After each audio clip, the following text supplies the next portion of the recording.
U.S. Central Command confirmed today the USS Abraham Lincoln Aircraft Carrier Strike Group has entered the Middle East region. CENTCOM posted these pictures on X, saying the USS Lincoln is in the region to, quote, promote regional security and stability. The global geopolitical landscape is entering a period of violent transformation as tensions between nations escalate at a breathtaking speed. Iran, a major power in the Middle East, has sent out signals widely interpreted as a direct threat toward Ukraine. At the same time, Turkey has issued a stark warning. Israel may be preparing to launch a preemptive strike against Iran at any moment. This escalation is no longer confined to diplomatic rhetoric. The ripple effects are already visible in the real world. International airlines have begun suspending flights to destinations across the Middle East, a rare and telling move that reflects an exceptionally high assessment of the risk of armed conflict erupting across the region. Even more alarming are the suspicious financial maneuvers now linked to senior commanders of Iran's Islamic Revolutionary Guard Corps. Intelligence sources suspect that assets worth billions of dollars are being quietly moved out of the country, with Russia emerging as the primary destination.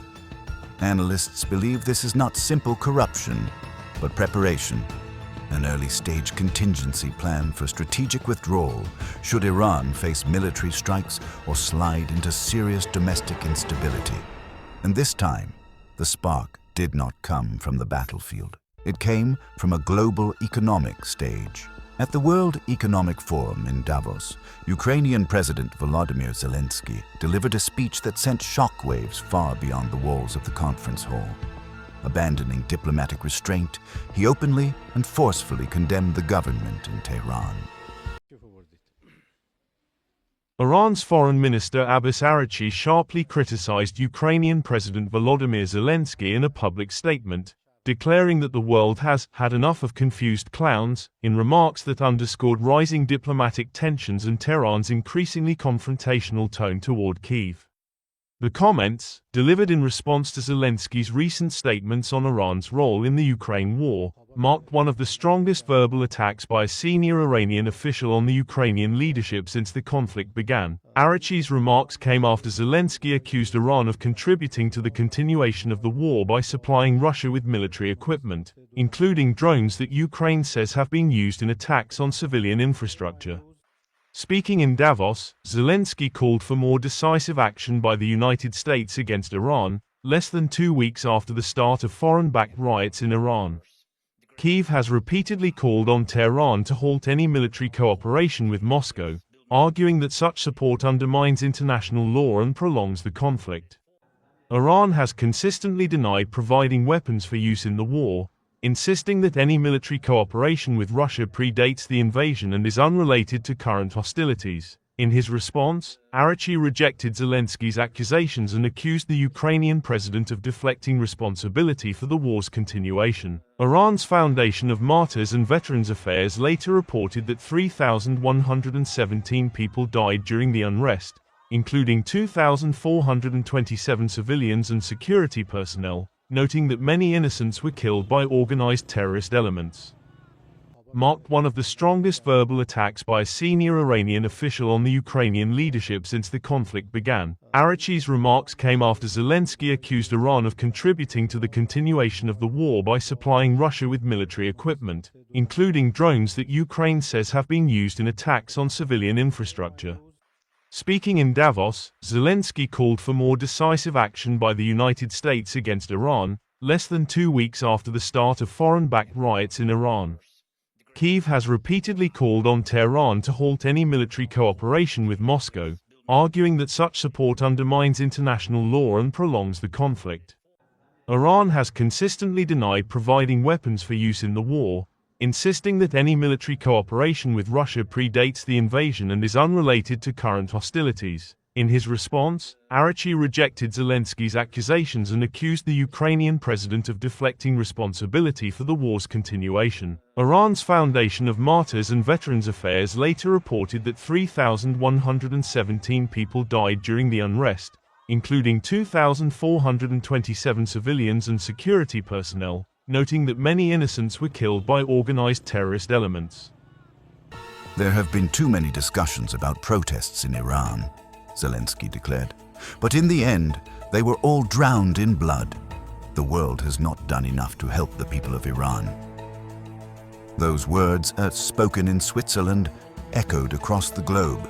And from that moment on, Iran's response was no longer a question of if, only when. Ladies and gentlemen, according to many observers, Iran's internal crisis is rapidly becoming an open wound for the entire region, while Western leaders continue to hesitate, caught between hardline confrontation and cautious diplomacy. Supreme Leader Ayatollah Ali Khamenei has shown no such restraint. Force has been deployed to crush protests, leaving thousands dead in the streets. The absence of a decisive international response is widely seen as having emboldened the regime in Tehran. With little immediate consequence, its actions have grown increasingly reckless, dragging the region toward an extreme and dangerously uncontrollable spiral. Some analysts warn that if Iran's theocratic regime survives this brutal crackdown, it will establish a perilous precedent for authoritarian governments worldwide. The unspoken lesson is clear: if repression is ruthless enough, power can be preserved amid the silence, hesitation, or paralysis of the international community. This leads to a critical question. Why has Ukraine chosen this precise moment to confront Iran so openly? The answer lies in the grinding war in Eastern Europe. Since Russia launched its full-scale invasion of Ukraine, Iran has emerged as a key enabler of Moscow's war machine. Iranian-made Shahed suicide drones, along with various missile systems, have been deployed to devastate both civilian neighborhoods and military infrastructure across Ukraine. Now, as Iran finds itself under pressure both at home and on the international stage, President Volodymyr Zelensky has chosen this moment to strike back, this time on the diplomatic battlefield. He has been clear and unambiguous in his objective: to isolate Iran, tighten sanctions, and force Tehran to pay a price for supporting Russia's invasion from behind the front lines.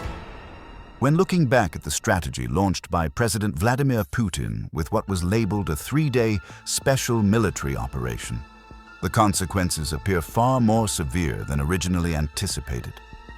Russia not only failed to achieve swift control over Ukraine, but instead dragged itself into a prolonged war of attrition, one that has steadily drained its resources and left its economy strangled under the weight of Western sanctions. Faced with this reality, Moscow urgently needed an ally, one capable of delivering not only political backing, but real tactical support. Iran stepped into that role with speed and purpose. Tehran went beyond supplying conventional weapons and emerged as a critical link in Russia's wartime logistics network. Thousands of Iranian-made Shahed suicide drones were transferred to Russia, and over time, they have spread destruction across wide swaths of Ukrainian territory. These drones are considered highly cost-effective, inexpensive to produce, easy to replace, and capable of inflicting serious damage at a fraction of the cost of more advanced weapon systems. Yet Iran-Russia military cooperation did not end with weapons deliveries. A significant turning point came when Iran began transferring drone production technology directly to Russia. Iranian engineers were deployed to Tatarstan, where they assisted Moscow in establishing domestic production lines for suicide drones on Russian soil. This marked a decisive shift from arms supplier to technological partner, allowing Russia to gain greater autonomy in sustaining its drone warfare during a prolonged and exhausting conflict. And Iran did not stop there. According to Western intelligence reports, Tehran has expanded its support even further, supplying Russia with additional strategic weapons, including ballistic missiles and air defense systems. Since the beginning of the war, the estimated value of Iranian weapons transferred to Moscow has surpassed $3 billion, a staggering figure that underscores the scale and depth of the military relationship between the two countries. Beyond advanced systems, Iran has also delivered large quantities of traditional battlefield weapons, mortars, artillery shells, and a wide range of military equipment. As Russia's own stockpiles have been steadily depleted after months of intense fighting, Tehran has stepped in as a crucial replacement supplier, allowing Moscow to maintain its offensive momentum. This partnership has clearly crossed a threshold. What was once indirect assistance has evolved into open sponsorship, with Iran playing a vital role in sustaining Russia's ability to continue the war. Seen in this light, President Zelensky's call to bring an end to the Iranian regime is not merely a moral response to repression. It is a survival-driven diplomatic strategy aimed at severing the weapons supply lines that fuel the war from Tehran to Moscow. Every suicide drone that appears in Ukrainian skies serves as a stark reminder of Iran's direct involvement in the bloodshed unfolding across Ukraine. Tehran's response was immediate and confrontational. Iran's foreign minister quickly issued a series of harsh statements aimed directly at President Zelensky's remarks. He flatly rejected the accusations and went further, accusing Ukraine of misusing Western aid to fuel corruption. At one point, he went so far as to describe the Ukrainian president as unstable, claiming he does nothing but beg the United States to carry out illegal military actions on his behalf. The rhetoric reached its peak with a deliberately provocative declaration. Unlike the Ukrainian military, which is merely a group of mercenaries dependent on foreign aid, the Iranian people know how to defend themselves and do not need to beg anyone. The statement was steeped in extreme nationalist ideology, designed to project strength and self-reliance. Not long ago, it was Iran itself that turned to Moscow in desperation, pleading for advanced air defense systems to protect its nuclear facilities from the threat of aerial attack. Tehran spent billions of dollars acquiring long-range systems such as the S-300 and S-400. Platforms promoted as impenetrable steel shields guarding the skies. Yet, real-world experience has revealed a far less reassuring reality. These systems have repeatedly fallen short of expectations, particularly when confronted with modern stealth aircraft like the US B-2. Meanwhile, Ukraine, dismissed by Iranian officials as nothing more than a mercenary force, has continued to stand firm through hundreds of attacks. It has done so not through purchased illusions of security, but through national resolve, battlefield adaptability, and sustained strategic support from the West. The contrast is stark. A nation strengthened by the will of its people versus a regime forced to buy increasingly outdated technology to compensate for widening gaps in military capability. The irony becomes impossible to ignore. Iran, after spending billions on Russian air defense systems to shield its nuclear infrastructure, now lectures Ukraine on the dangers of relying on foreign assistance. In reality, Iran's own strategic facilities have never been convincingly protected against modern technological threats. Instead of relying on reasoned argument, the Iranian government depends on sarcasm, strict information control, and ridicule as its primary tools of foreign policy. Meanwhile, the world is increasingly confronted with the stark reality of Iran's human rights crisis. According to an engineer with deep connections inside the state apparatus, the number of civilians killed during government suppression campaigns is estimated to be around 40,000. Independent verification is nearly impossible due to the regime's tight grip on information, yet international human rights organizations have risked their lives to bring reports to light. Most agree that the death toll may have already exceeded 20,000.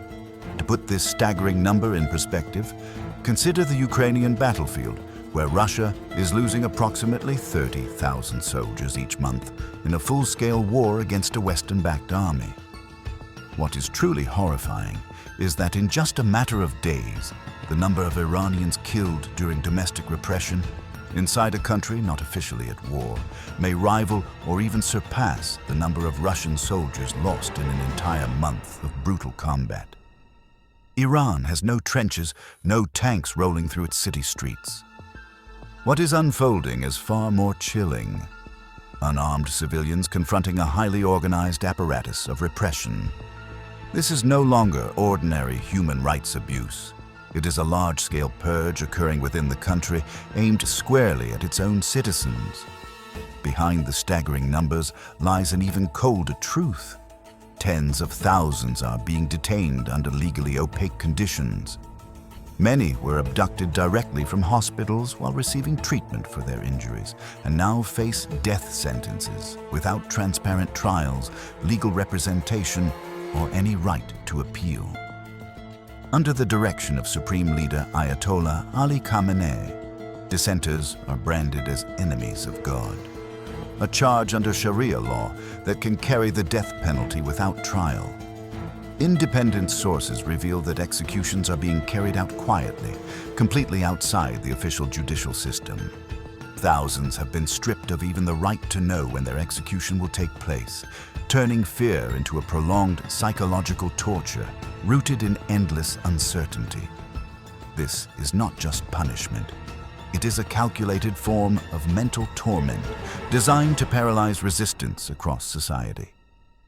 Amid this tense and harrowing situation, former U.S. President Donald Trump issued a statement that shocked many. I was really shocked when they were going to hang people, hang them the old-fashioned way. They were going to hang 837 people on Thursday, and I told them straight, you can't do that. If you do, the consequences will be very severe. I can't say exactly what I told them, but my words were very strong and they stopped the plan, at least temporarily. Ratcheting up the rhetoric, US President Donald Trump has again threatened military action against Iran, making reference to recently deployed American warships in the Middle East. And in June, we obliterated Iran's nuclear capacity in Operation Midnight Hammer. You saw that. They were about a month away from having a nuclear weapon. We had to do it. And by the way, there's another beautiful armada floating beautifully toward Iran right now. So we'll see. I hope they make a deal. If Trump's account is accurate, it suggests that international pressure, even when inconsistent, can at least partially restrain Iran's execution machine. Yet a far deeper concern remains unanswered. How many have already been executed in silence, and how many more languish on death lists that the world may never see? Against this tense backdrop, the Middle East is teetering on the edge of a breaking point. When asked about policy toward Iran, former U.S. President Donald Trump reaffirmed his hardline stance, imposing a 25% tariff on any country or entity continuing trade with Tehran. This is a calculated strategy aimed at choking off the financial lifelines that support both repression and war. But economic measures and political statements are only part of the picture. The United States has also undertaken a series of decisive military preparations, readying forces for emergency scenarios. U.S. troops are being deployed on a large scale throughout the Gulf, not merely as a show of strategic deterrence, but as a fully operational combat force, prepared to act should the situation spiral out of control. According to multiple sources, a preemptive strike on Iran could very well be carried out by Israel, as officially warned by Turkey's foreign minister. Yet the U.S. military presence in the region is not necessarily intended to strike first. Its primary mission is to defend against potential Iranian retaliation. Defense analysts are in agreement. Tehran would not remain passive if attacked. Any military action could trigger the launch of ballistic missiles targeting U.S. bases, Israeli territory, and pro-American Arab allies across the region. In response, the U.S. Department of Defense has rapidly deployed heavy military assets to the front lines. Carrier strike groups, including the USS Abraham Lincoln, have entered the Indian Ocean, moving toward the area of responsibility of U.S. Central Command, which spans the entire Middle East. The deployment of a carrier strike group is never accidental. Its very presence is a high-alert signal, particularly in a region where large-scale missile conflict could erupt at any moment. At the same time, 3 squadrons of F-15E Strike Eagle multi-role fighters have been forward deployed, each squadron comprising 12 to 24 aircraft, bringing the total to between 36 and 72 combat-ready planes. These jets stand poised for precision strikes, air superiority, and close air support missions. They form the core of a rapid response strategy should conflict erupt. Equally critical is the high-frequency activity of aerial refueling aircraft, a key enabler of sustained long-range air operations. These tankers allow fighters and bombers to remain airborne for hours without landing, extending their operational reach by thousands of kilometers. Yet the most serious signal is the deployment of the THAAD system, the Terminal High Altitude Area Defense Missile Defense Network, to the Gulf. Designed specifically to intercept strategic ballistic missiles, the very type Iran would almost certainly employ in retaliation, THAAD is one of the most sophisticated missile defense systems in the world. Globally, only about 8 are operational. Each deployment represents a major strategic decision. THAAD has never been sent into a region merely for training exercises. Its presence signals that Washington is preparing for the very real possibility of direct confrontation, with a multi-layered defensive shield ready to intercept any retaliatory strikes the moment a first attack occurs. Tensions have escalated so sharply that European airlines, including Lufthansa, Air France, and KLM, have simultaneously cancelled flights to the Middle East. In international aviation, this is an extremely rare step, undertaken only under the gravest security warnings. In practice, such flight cancellations are among the earliest and clearest signals that armed conflict may be imminent. Another detail capturing the attention of military analysts is a familiar strategic pattern of the U.S. government. Major operations often begin after financial markets close for the weekend, a calculated move to limit global investor panic. With New York markets shutting on Friday night, any preemptive strike on Iran would likely be timed for the weekend. Increasingly, real-world indicators reinforce the prediction that the Middle East is approaching a critical tipping point. What the United States is deploying on the ground is no longer symbolic deterrence. It is a fully combat-ready posture, prepared to ignite full-scale war should the worst-case scenario unfold. These escalating tensions are visible not only in military maneuvers and harsh rhetoric, but also in financial and political signals emerging from Iran itself. Recent reports suggest that senior commanders of the Islamic Revolutionary Guard Corps are quietly moving vast sums of assets out of the country, a clear sign they are preparing for a strategic retreat in the event the regime collapses or descends into chaos.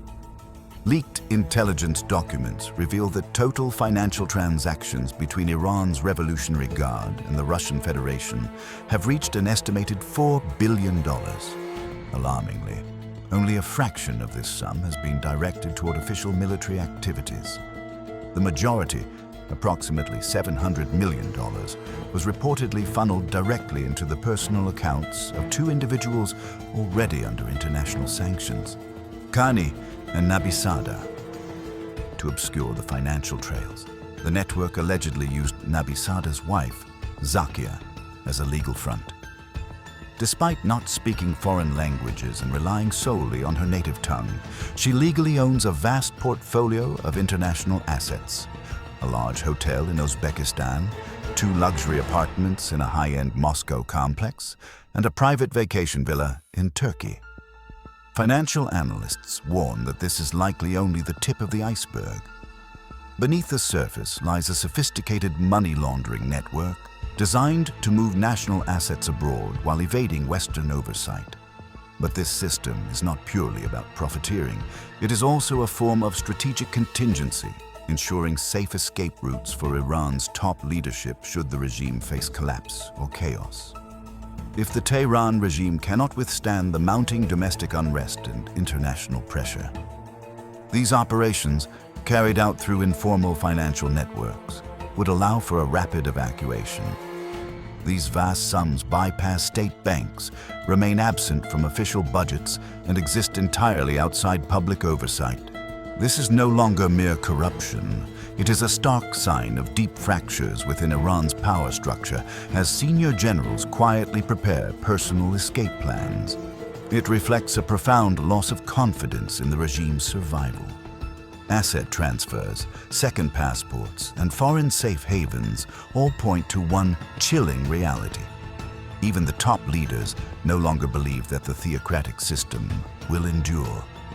Western intelligence agencies have also uncovered the formation of a so-called Airbnb network for Iran's elite. Assets in pro-Russian countries ready to shelter high-value political figures if they are forced to flee. From private villas in Antalya to hotels in Tashkent, every detail has been prepared for emergency escape. In this context, the war in Ukraine and the escalating tensions in the Middle East are deeply intertwined, militarily, financially, politically, and in terms of regime survival. The collapse or transformation of Iran would trigger a domino effect, reshaping the global balance of power, particularly between the West and the authoritarian blocs that are closely cooperating. Increasingly, signs emerging from within Iran confirm what many observers have long predicted.